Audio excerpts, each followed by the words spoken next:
तो आपके हृदय में आप जिस रूप में भगवान का दर्शन करते हैं, भगवान उसी रूप में आपके साथ रहते हैं। पर कमी हमारे अंदर है, हम अपनी भक्ति को पहचानते नहीं। भक्ति का समय कितना है?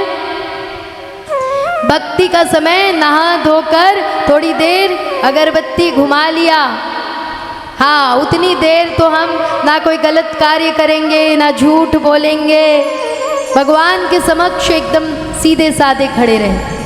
पर जहाँ भगवान की तरफ पीठ किया, फोन लिया और किसी ने पूछा भैया कहाँ हो, तो बस 10 मिनट बस ये पहुँच गया ऑफिस, जबकि कहाँ है? घर में है।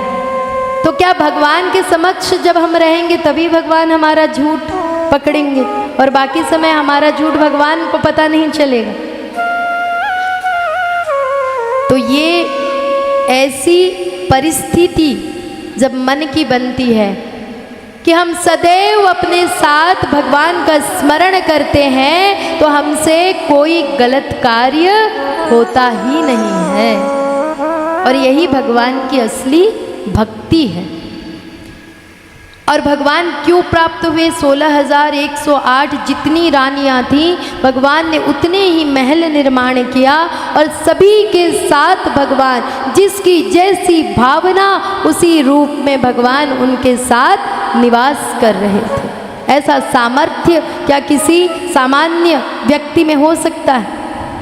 ऐसा सामर्थ्य केवल और केवल परम पुरुष भगवान में ही हो सकता है। अच्छा, उसको आप प्रैक्टिकली एक बार सोचिए, प्रैक्टिकली सोचिए। आप ठाकुर जी को किस नज़र से देखती हैं? मेरा कन्हैया है, मेरा कृष्ण है।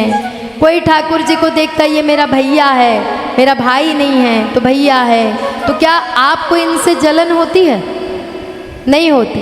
लेकिन सामान्य मनुष्य यदि एक से अधिक विवाह कर ले तो एक स्त्री दूसरे स्त्री के साथ खुशी खुशी रह सकती है क्या? नहीं रह सकती। कहते हैं ना, सौतन का डाह बड़ा खतरनाक होता है। तो ठाकुर जी के प्रति ऐसी भावना क्यों नहीं आती? बल्कि यदि आपको कोई कह दे कि ठाकुर जी की ये बड़ी भक्ता है, तो आप उसका चरण पकड़ लेते हैं, कहते कि अरे हमसे तो इतनी भक्ति नहीं होती, आपके ही चरण छू लेते हैं, क्योंकि आप ठाकुर जी की परम भक्ता हैं। और देखिए यहाँ भक्ति की बात छिड़ी है, और ठाकुर जी अपने भक्त को अपने इच्छा अनुसार बुला ही लेते। हमारे समक्ष आदरणीय शताब्दी पांडे दीदी जी का आगमन हुआ है। आप पूर्व में बाल संरक्षण आयोग की अध्यक्षा रहीं और वर्तमान भारतीय जनता पार्टी प्रदेश प्रवक्ता हैं। ये तो सांसारिक परिचय है, पर ठाकुर जी की अनन्य भक्ता शताब्दी दीदी हैं। इनके मुख से ठाकुर जी के इतने सुंदर सुंदर पद मैंने श्रवण किए हैं, ये पुष्टि मार्गी हैं ठाकुर जी की बड़ी भक्ता। और सबसे बड़ी बात कि ये अपनी भक्ति कभी प्रदर्शित नहीं करती। हमने कभी इनके ठाकुर जी का दर्शन नहीं किया, ये कैसे सेवा करती हैं, कितना समय पूजा में देती हैं, क्योंकि हम तो इनको देखते हैं कि आए दिन ये कभी राष्ट्र सेविका समिति के किसी बैठक में, तो किसी प्रदेश संगठन के किसी कार्यक्रम में। पर जब मैंने इनके मुख से प्रथम बार ठाकुर जी के ऐसे सुंदर पद सुने तो मैं चकरा गई कि अच्छे अच्छे शास्त्रीय संगीतज्ञ भी इनके सामने कुछ नहीं। ऐसा भाव इनके अंदर मन में है। तो जो भक्त होता है वो भक्ति का प्रदर्शन नहीं करता, वो अपने मन से भाव से ठाकुर जी की भक्ति करता है। और आपने पूरे मन से 7 दिन की कथा का श्रवण किया, तो जैसे उन सभी पटरानियों को, उन रानियों को अपने भक्ति का परिणाम मिला, वैसे आप सबको भी आपकी भक्ति का परिणाम अवश्य मिलेगा। ये जो कथा आपने श्रवण किया है, इस व्यास मंच से मैं आप सबको विश्वास दिलाती हूँ कि जितनी भक्ति ठाकुर जी के लिए थी, वो भक्ति और अधिक संवर्धित हो करके आप सब वृंदावन का दर्शन अवश्य करेंगे। राधा रानी आप पर खूब कृपा करेंगी, पर उसके लिए एक शर्त है। क्या शर्त? हमको विश्वास रखना होगा कि एक न एक दिन हमारी भी भक्ति का परिणाम निकलेगा। आपसे कहते हैं ना कि ये बच्ची प्रतिदिन इतने भाव से कथा श्रवण करती है। अब इससे कई लोग कहते हैं कि भाई इसकी सहपाठियाँ हैं, उनको पढ़ाई भी करनी है, क्योंकि विद्यार्थियों का प्रथम कर्तव्य तो अध्ययन है, तो इतना समय नहीं निकाल सकते। पर इस बच्ची के मन का भाव देखिए, प्रतिदिन ये अपने महाविद्यालय का कार्य करके यहाँ कथा स्थल में सबसे आगे प्रथम पंक्ति में बैठती। तो बताइए क्या इसके भाव को देखकर भगवान कोई परिणाम नहीं देंगे? तो यदि आपसे कोई पूछे कि इस कथा को श्रवण किया क्या मिला, तो आप उनसे बड़े सुंदर भाव में कहेंगे। क्या कहेंगे? आइए सुंदर भाव का श्रवण करते हैं और पूरे विश्वास के साथ कहिएगा। मैं आप सबको विश्वास दिलाते हुए कहती हूँ कि आपकी भक्ति का परिणाम अवश्य निकलेगा। आइए एक दूसरे को हम ये विश्वास दिलाते हैं। निकलेगा मेरी भक्ति का परिणाम, मेरे घर भी आएंगे घनश्याम। निकलेगा मेरी भक्ति का परिणाम, मेरे घर में आएंगे घनश्याम। निकलेगा मेरी भक्ति का परिणाम, मेरे घर में आएंगे घनश्याम। निकलेगा मेरी भक्ति का परिणाम, मेरे घर भी आएंगे घनश्याम। निकलेगा मेरी भक्ति का परिणाम, मेरे घर भी आएंगे घनश्याम। जब सबरी माता को उनके गुरुदेव ने ये बात कही थी कि एक दिन श्री राम पधारेंगे, तो सबरी माता क्या करती थी? प्रतिदिन आंगन बुहारती और पूरे स्थान को फूलों से सजाती और प्रतिदिन यही आस लगाकर देखती रहती कि मेरे राम आएंगे, मेरे राम आएंगे। लोग उनको देखते तो कहते ये बुढ़िया पागल हो गई है, ये प्रतिदिन ऐसे फूल बिछाती है और उसे समेटती रहती है, इसे और कोई कार्य नहीं है। तो लोगों को हंसी आती थी, पर अपने सद्गुरु की वाणी पर सबरी मैया को दृढ़ विश्वास था। वो क्या कहती है?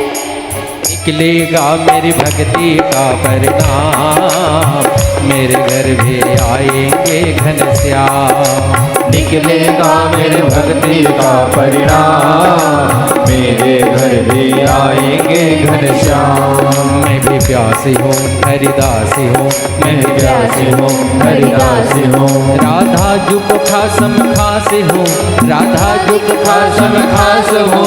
सुनकर प्रभु देर न लाएंगे, राधे राधे बोल श्याम आएंगे, आएंगे श्याम आएंगे। राधे राधे बोल श्याम आएंगे, आएंगे श्याम आएंगे। अरे बरसाने कहाँ दूर है, अरे वृंदावन कहाँ दूर है, अरे बरसाना कहाँ दूर है, अरे वृंदावन कहाँ दूर है। सब तेरी नजर का कसूर है। राधे राधे बोल श्याम आएंगे, आएंगे श्याम आएंगे। राधे राधे बोल श्याम आएंगे, आएंगे श्याम आएंगे। बलबंसी वाले की जय हो।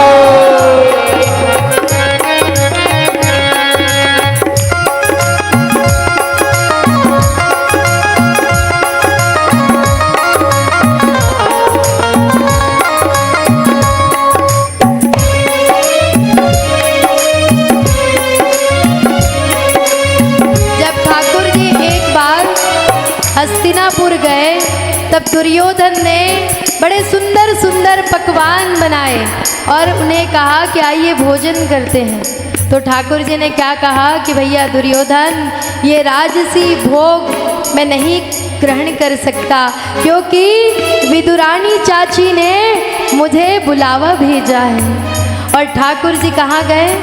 विदुर जी के घर पे। जब ठाकुर जी पहुँचे तो उस समय विदुर जी को ये खबर मिली ठाकुर जी पधार रहे हैं। दौड़ लगाई है, सब जगह देख रहे कि क्या लूँ क्या पधराऊं। इधर ठाकुर जी घर पर पहुंच गए। घर में कुछ था नहीं तो विदुरानी जी जो चाची जी हैं वो क्या कर रही हैं, ठाकुर जी के भाव को देख करके, उनके मुखमंडल को देखकर भाव विभोर हो गई और केला को छिलते जाती, केला केला इधर रखती और छिलका छिलका ठाकुर जी को पधराती। और देखिए कैसी भक्ति का प्रभाव है कि ठाकुर जी उस केले के छिलकों को भी बड़े आनंद से पाते हैं, क्योंकि विदुरानी चाची के मन में क्या भाव है। अरे लाखों में किसी एक को चुनते हैं, अंदर की आवाज को सुनते हैं।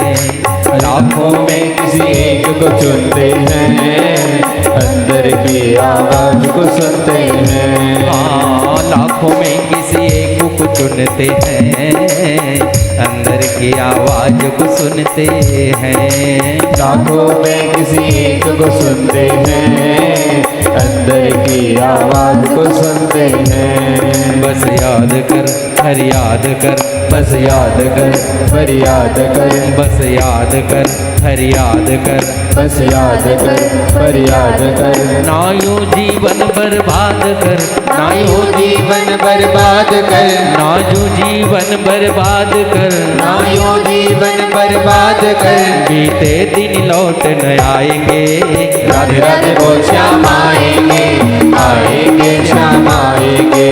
राधे राधे बोल श्याम आएंगे, आएंगे श्याम आएंगे।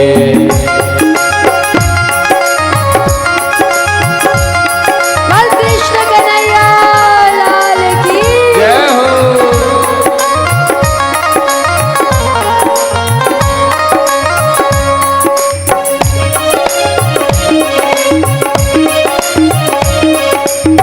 अब यहाँ पर जितने भी भक्त उपस्थित हैं, प्रथम दिवस से लेकर के सप्तम दिवस तक जितने भी भक्तगण यहाँ पधारे, जितने विप्रवर, इन्होंने बहुत परिश्रम किया। झांकी वाले हमारे भाइयों ने भी बहुत परिश्रम से हमें सुंदर सुंदर झांकियों का दर्शन कराया। गंधर्व बंधुओं का तो फिर क्या ही कहना, सारा आनंद इन्होंने ही हमें प्रदान किया। और यदि आप जैसे श्रोता ना हो तो एक वक्ता का कोई अस्तित्व है क्या?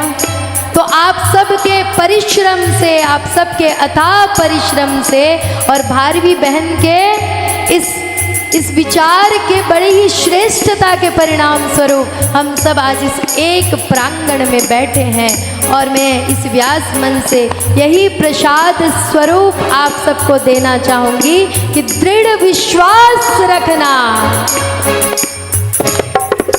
प्रेम के आंसू जिनके बहते हैं, उनके तो प्रभु संग में रहते हैं। प्रेम के आंसू जिनके बहते हैं, उनके तो प्रभु संग रहते हैं। हाँ, प्रेम के आंसू जिनके बहते हैं, उनके तो प्रभु अंग संग रहते हैं। प्रेम के आंसू जिनके बहते हैं, उनके तो प्रभु संग रहते हैं। बस आस कर विश्वास कर, बस आस है विश्वास है, बस आस कर विश्वास कर, बस आस है विश्वास है। श्यामा से दिल की बात कर, लाडो से दिल की बात कर, श्यामा से दिल की बात है, लाडो से दिल की बात है। वो आकर साथ निभाएंगे। धीरे बोल श्याम आएंगे, आएंगे श्याम आएंगे। राधे राधे बोल श्याम आएंगे, आएंगे श्याम आएंगे। धीरे धीरे बोल श्याम आएंगे, आएंगे श्याम आएंगे। श्याम आएंगे, आएंगे श्याम आएंगे। राधे राधे बोल श्याम आएंगे, आएंगे श्याम आएंगे। राधे बोल श्याम आएंगे, आएंगे श्याम आएंगे। धीरे धीरे बोल श्याम आएंगे, आएंगे बोलिए। आएंगे। राधे राधे बोल श्याम आएंगे, आएंगे श्याम आएंगे। का प्रवाह है वो अपने अंतिम पड़ाव की। तो सुदामा जी के चरित्र का हम यहाँ श्रवण करेंगे और उसके पश्चात इस क्रम के पश्चात आज उस छठवें प्रश्न का भी उत्तर प्राप्त करेंगे। आज मैं आपसे पूछने वाली हूँ कौन कौन से 6 प्रश्न थे, सब याद कर लीजिए। कोई नहीं कहेगा कि आगे पाठ